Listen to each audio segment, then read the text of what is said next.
सभी को मेरा नमस्कार। मैंने एक वीडियो बनाया था कि मंगल की दशा और भारत।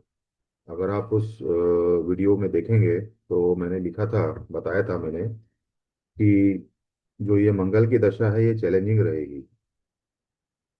और अब जनवरी आते आते से भी जनवरी चल रही है, तो इसमें जैसे जैसे समय जाएगा मंगल की डिग्री जो है वो स्ट्रांग होती जाएगी। तो ये जो है इसकी जो नेगेटिविटी है वो बढ़ेगी धीरे धीरे। अगर आप देखिएगा तो इसका असर शेयर मार्केट पे भी आएगा। तो ये वीडियो आप एक बार जरूर देखें। आज का जो वीडियो है ये मैंने एक सीरीज शुरू करी थी, नीच के ग्रह हर लगन के लिए। कि नीच का जो ग्रह है वो क्या हर लगन के लिए अच्छा होता है या हर लगन के लिए खराब होता है। तो मैंने मिथुन लगन तक के लिए मैंने वीडियो किया था। आज मैं कर्क से लेकर आगे जितने भी है तो उससे मैं कंप्लीट करने की कोशिश करूंगा। ये देखिए, ये कर्क लगन की कुंडली है। अब इस कर्क लगन में अगर हम देखते हैं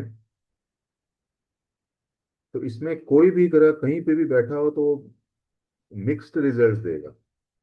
इसमें कोई भी ग्रह नीच का अगर हो, किसी भी घर का और किसी भी घर में बैठ जाए तो वो अति योग कारक नहीं कहा जाएगा। अगर इसमें अगर कोई ग्रह नीच का होता है तो उसके पीछे कारण ये है कि देखिए, मरकरी जो है यहाँ पे 12th और थर्ड लॉर्ड है। वो नीच कहाँ होगा?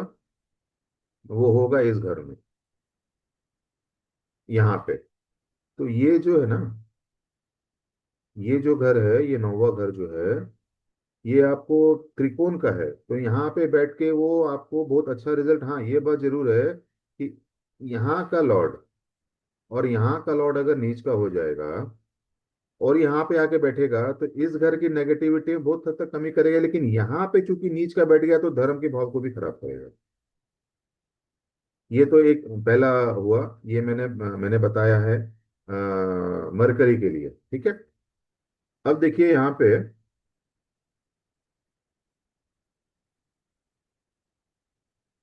ये हो गया कर्क लगन के लिए।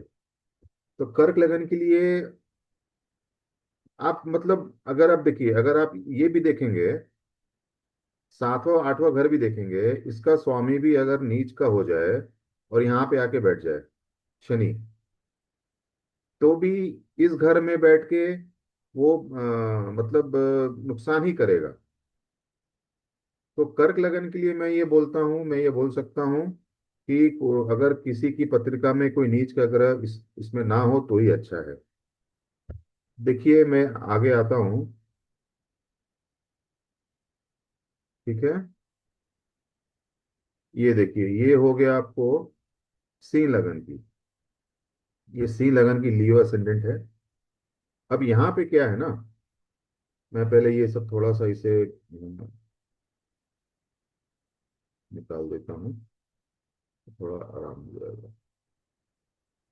अब देखिए यहाँ पे क्या है, सिंह लगन में ये जो घर है दूसरा, ठीक है। दूसरे में अगर शुक्र जो है यहाँ पे नीच का हो जाए तो शुक्र यहाँ पे कौन से घर का डिस्पोजिटर है? ये थर्ड घर, थर्ड हाउस का, थर्ड और 10th हाउस। अगर ये 10th हाउस उच्चय भाव में आ जाता है और यहाँ का अगर जो स्वामी है नीच का अगर यहाँ बैठ जाता है तो ये एक योग कारक स्थिति हो जाएगी शुक्र के लिए।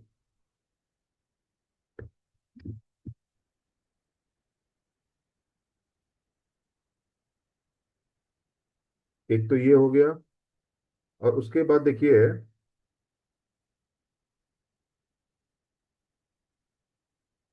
जी हाँ, सेकंड 11th और सेकंड मैंने बताया। अब जैसे ये 11th लॉर्ड है, ठीक है। अब अगर ये जो है मरकरी, इसका जो डिस्पोजिटर है, और इस घर का जो सेकंड हाउस का डिस्पोजिटर मरकरी जो है, अगर ये नीच का होकर यहाँ बैठ जाए, ठीक है ना, तो ये एक अच्छी स्थिति है। ये मैं बात कर रहा हूँ लियो असेंडेंट की। अब देखिए मैं वापस आता हूँ मैं देखिए इसे इस वीडियो को थोड़ा ज़्यादा लंबा नहीं करना चाहता हूँ, क्योंकि आप लोग को भी देखने में मज़ा नहीं आएगा। मैं मेन मेन पॉइंट्स आपको बता रहा हूँ। इसमें और भी अपवाद हो सकते हैं, लेकिन जो मेन वगैरह मेन पॉइंट्स है ना, वो मैं आपको यहाँ पे बताता हूँ, ठीक है। अब देखिए मैं यहाँ पे आ जा रहा हूँ वर्गो असेंड कन्या लगन के लिए, ठीक है।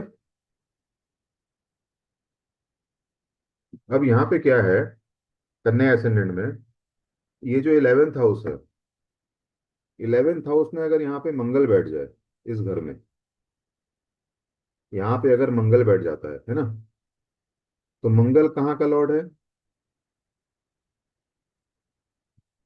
थर्ड हाउस का और 8th हाउस का। यहाँ पे अगर मंगल बैठ जाता है तो ये एक योग कारक स्थिति बन जाएगी कन्या लगन के लिए।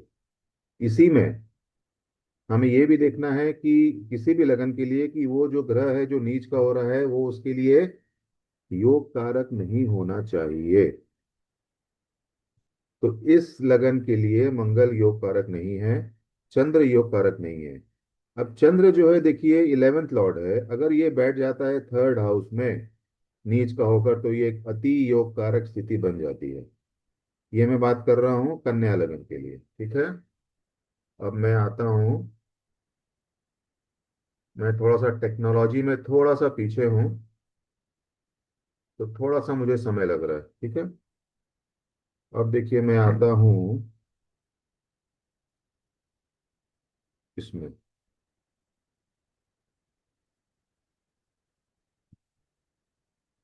अब देखिए यहाँ पे सैटर्न मैंने लिखा है, Saturn is the Lord of fifth and sixth house. तो सिक्स्थ हाउस का जो लॉर्ड है, अगर वो नीच का हो जाता है तो ये एक अच्छी स्थिति है, लेकिन हमें ये भी देखना है कि ये फिफ्थ हाउस का लॉर्ड भी है। तो यहाँ की स्थिति में वो आपको फायदा देगा, लेकिन यहाँ की स्थिति में भी आपको नुकसान दे सकता है। तो ये मिक्स्ड हो जाएगा शनि यहाँ पे। अब मैं आ रहा हूँ यहाँ पे, ठीक है। मैं इसे थोड़ा सा इरेज कर देता हूँ। ये तुला लग्न है, ओके। ये देखिए ये तुला लग्न का पत्रिका एक मैंने लिया है। पत्रिका तो नहीं है, मतलब एक मैंने स्केच लिया है। यहाँ पे 10th लॉर्ड चंद्र अगर उच्चय भाव में आता है, अगर उपचय भाव में आता है, यानी कि अगर यहाँ पे कोई ग्रह ऑलरेडी बैठ जाए छठे और ये जो उपचय भाव बन जाता है आपको, ठीक है। जैसे त्रिषणाया भाव होते हैं ना, 3 6 11, तो उसमें अगर हम 10वें भाव को भी जोड़ देंगे तो उपचय भाव हो जाता है। लेकिन उपचय भाव कब होगा? जब यहाँ पे कोई ग्रह बैठ जाए 10वें घर में। तो उस स्थिति में अगर ये उपचय भाव बन जाता है और यहाँ का लॉर्ड अगर यहाँ पे मून जो है ये नीच का हो जाए, तो एक अच्छी स्थिति है। ये मैं बात कर रहा हूँ तुला लगन के लिए। अब तुला लगन में 11th लॉर्ड सूर्य जो है वो नीच का होकर अगर लगन में बैठ जाए, तो ये भी एक बहुत अच्छी स्थिति हो जाती है। लेकिन यहाँ पे इसका नीच भंग अगर हो जाए तो अति उत्तम है, क्योंकि लग्न में नीच का ग्रह जब बैठ जाता है ना, तो थोड़ा सा आदमी को 25 साल 26 साल तक की उम्र तक रॉन्ग डिसीजन लेने के लिए मजबूर कर देता है। तो एक ये भी चीज यहाँ पे ध्यान देना जरूरी है। अब और देखिए कोई स्थिति बन रही है क्या? अब अगर मैं यहाँ पे थर्ड और सिक्स्थ हाउस की बात करूँ, जुपिटर अगर यहाँ पे नीच का हो जाए, यहाँ पे इस घर में फोर्थ हाउस में, तो एक अच्छी स्थिति है। लेकिन फोर्थ हाउस खुद एक केंद्र स्थान है, और यहाँ पे नीच का घर अगर कोई बैठ जाए, तो केंद्र हाउस के लिए, केंद्र हाउस का जो वो जो घर है पर्टिकुलर हाउस, उसके लिए वो नेगेटिव हो जाएगा। इसलिए मैं यहाँ पे जुपिटर को नहीं ले रहा हूँ। तो मैं जुपिटर को यहाँ पे नहीं ले रहा हूँ। अब हम लोग आते हैं 8 नंबर, माफ कीजिएगा, 8 नंबर है ना। ये हो गया वृश्चिक लगन।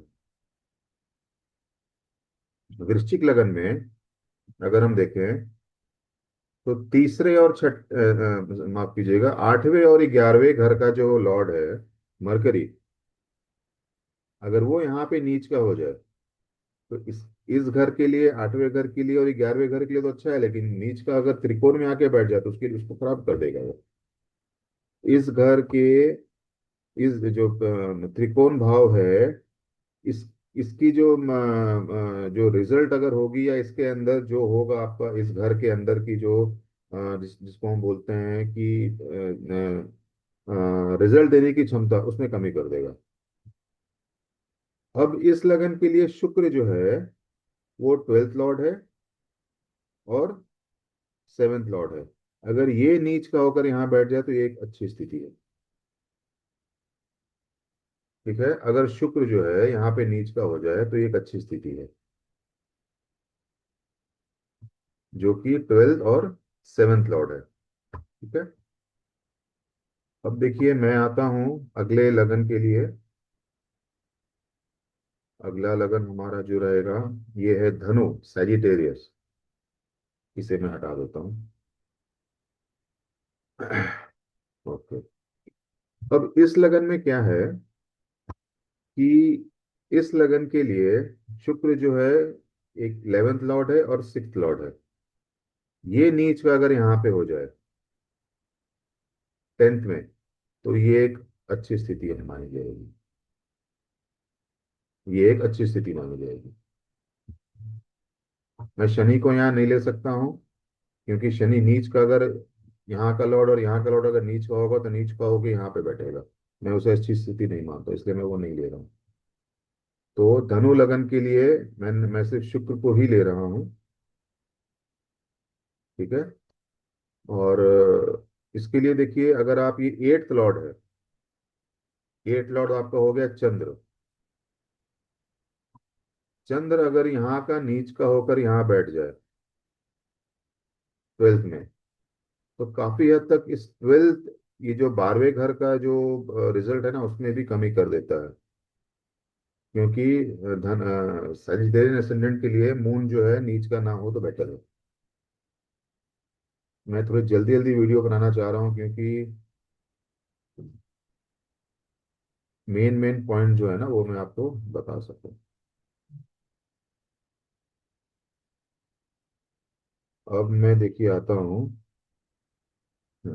ये हो गया मकर लगन, कैप्रिकॉन असेंडेंट। कैप्रिकॉन असेंडेंट में अगर हम देखेंगे तो मरकरी जो है वो आपका हो गया 6th लॉर्ड और 9th लॉर्ड। तो यहाँ का जो लॉर्ड है ये तो नीच का हो गया तो बहुत अच्छा बात है, लेकिन साथ में धर्म भाव का भी है 6th लॉर्ड जो है, 6 नंबर जो है, 6th लॉर्ड नहीं, 6 नंबर जो है वो 9th लॉर्ड भी है मरकरी। अगर ये नीच का यहाँ बैठ जाता है तो इस भाव के लिए बहुत अच्छा है, थर्ड के लिए, 6th के लिए, लेकिन ये धर्म के भाव को भी खराब करेगा। धर्म के जो धर्म का जो भाव है इसको नुकसान पहुंचाएगा। तो यहाँ पे इसका नीच भंग हो जाए तो बहुत अच्छा है। कैप्रिकॉन एसेंडेंट के लिए मैं बात कर रहा हूँ, मकर लगन के लिए। अब अगर मैं यहाँ पे इसी लगन में अगर मैं जुपिटर को लेता हूँ, तो Jupiter is the Lord of 12th house and is the Lord of 3rd house. अगर यहाँ का जुपिटर, दोनों का जो ओनर है, मालिक है इस घर का, अगर यहाँ पे आके बैठ के नीच का हो जाए, तो लगन में नीच का घर अच्छा नहीं माना जाएगा, तो यहाँ पे इसका नीच भंग हो जाए तो बहुत अच्छा है। बहुत बढ़िया योग बनता है ये। मेरे बहुत सारे क्लाइंट्स हैं, वो भी अगर वीडियो देख रहे होंगे तो वो समझ गए कि उनके बहुत सारे चार्ट मैंने देखी है। और उनका इसी घर की ग्रह की दशा में वो काफी तरक्की उन्होंने किया है, स्पिरिचुअल तरक्की भी किया है और मेटेरियल तरक्की भी किया है। अब देखिए मैं इस अगले भाव पे आता हूँ। मैंने ऑलरेडी यहाँ पे लिखा हुआ है ताकि ज्यादा आप लोग का समय कम से कम मैं जो है कर सकूँ। कुंभ लगन, एक्यूरियस असेंडेंट। इसमें जो है मरकरी कभी भी नीच का ना हो, ये ध्यान रखना है आपको। नीच का नहीं होना चाहिए मरकरी, चाहे 2nd हाउस में ही बैठ जाए, लेकिन यहाँ मरकरी नीच का नहीं होना चाहिए, क्योंकि 5th लॉर्ड है और कुंभ लगन के लिए अति योग कारक है। मंगल जो है, मंगल 3rd लॉर्ड है और साथ में 10th लॉर्ड है। अगर यहाँ इस भाव का स्वामी अगर मंगल नीच का हो जाएगा तो थर्ड हाउस के लिए बहुत बढ़िया कर देता है, सिक्स्थ हाउस के लिए बहुत बढ़िया कर देता है, रोग ऋण शत्रु दुर्घटना के लिए। लेकिन अगर इस एट्थ हाउस, जहाँ पे 8 लिखा हुआ है, 10वां घर, यहाँ पे कोई अगर ग्रह नहीं बैठा हुआ है यानी कि उच्च नहीं है, तो यहाँ का लॉर्ड नीच का होने से बार बार उसको अपना प्रोफेशन चेंज करना पड़ता है, या एक ही प्रोफेशन में वो एक जिंदगी में कभी नहीं रहेगा। आप कभी ऐसा नहीं देखेंगे कि अगर यहाँ का लॉर्ड नीच का हो जाए और यहाँ पे कोई ग्रह नहीं हो तो वो एक ही नौकरी में रह जाए या एक ही बिजनेस करे। वो हमेशा बिजनेस चेंज करता रहेगा, गैपिंग रह देगा, फिर बिजनेस चेंज करेगा। तो ये मंगल की मैंने बात करी। अब देखिए यहाँ पे अगर जो है 11th लॉर्ड और सेकेंड लॉर्ड जुपिटर नीच का हो जाए और यहाँ पे बैठ जाए, ठीक है, तो इस दोनों घर के लिए अच्छा हो जाएगा। लेकिन 12th में अगर कोई नीच का ग्रह बैठा है तो उसका नीच भंग होना जरूरी हो जाता है यहाँ पे। एक ये पॉइंट जो मैं आपके सामने रखना चाह रहा था, मैं बता रहा हूँ। अब देखिए मैं दूसरे और लास्ट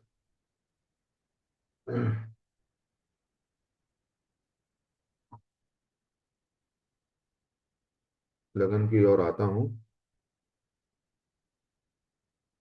जुपिटर के बारे में मैंने बता दिया आपको, ठीक है। अब यहाँ पे देखिए ये मीन लगन है, पिस्कन असेंडेंट, पिस्कस असेंडेंट, मीन लगन। हम लोग हिंदी में बात करते हैं तो क्या है, थोड़ा हम लोग हिंदी में थोड़ा कंफर्टेबल रहते हैं। यहाँ पे देखिए शनि जो है वो 11th और 12th लॉर्ड है। 12th में बैठना और 12th लॉर्ड नीच का बैठना अलग चीज है। तो ये स्थिति में अगर ये दोनों का जो स्वामी है, अगर वो शनि यहाँ पे नीच का हो जाए सेकंड में, तो बहुत अच्छी स्थिति है ये, बहुत अच्छी स्थिति बन जाती है। एक ये कंडीशन हुई।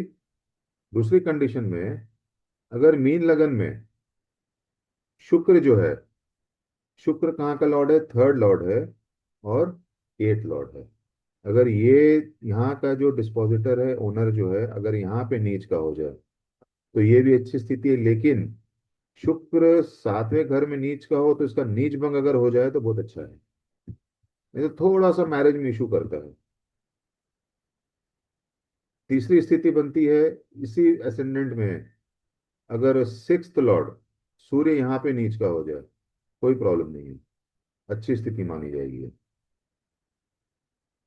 तो ये मैंने जो मेरी सीरीज थी कि नीच के ग्रह का फल हर लगन के लिए, मैंने आज ये कंप्लीट किया। अगर आपको अच्छा लगा हो तो आप इसे लाइक करें, सब्सक्राइब करें। कुछ भी आप पूछना चाहते हैं आप मुझे पूछिए। मुझे बार बार काफी फोन आते हैं कि सर थोड़ा सा कुछ सोने चांदी के बारे में बताइए। तो देखिए सोना जो है ना, सोना, जुपिटर जो है उसे हम सोने का कारक मानते हैं, और मंगल भी सोने का कारक है। मंगल एक्चुअली ज्यादा माना जाता है कॉपर के लिए, लेकिन सोने को भी मंगल में मानते हैं। तो अभी मंगल की दशा चल रही है और मंगल अभी स्ट्रांग हो रहा है, तो सोना किसी भी हालत में गिरने का चांस नहीं है। लेकिन चांदी जो है ये वॉलेटाइल रहेगी। चांदी में निवेश आप देख के समझ के करें, मार्केट में जो एनालिस्ट है उनसे पूछ कर करें। सोने चांदी में काफी उथल पुथल आपको देखने को मिलेगी। तो ये अगर वीडियो आपको अच्छा लगे तो इसे लाइक करें, सब्सक्राइब करें। नमस्कार।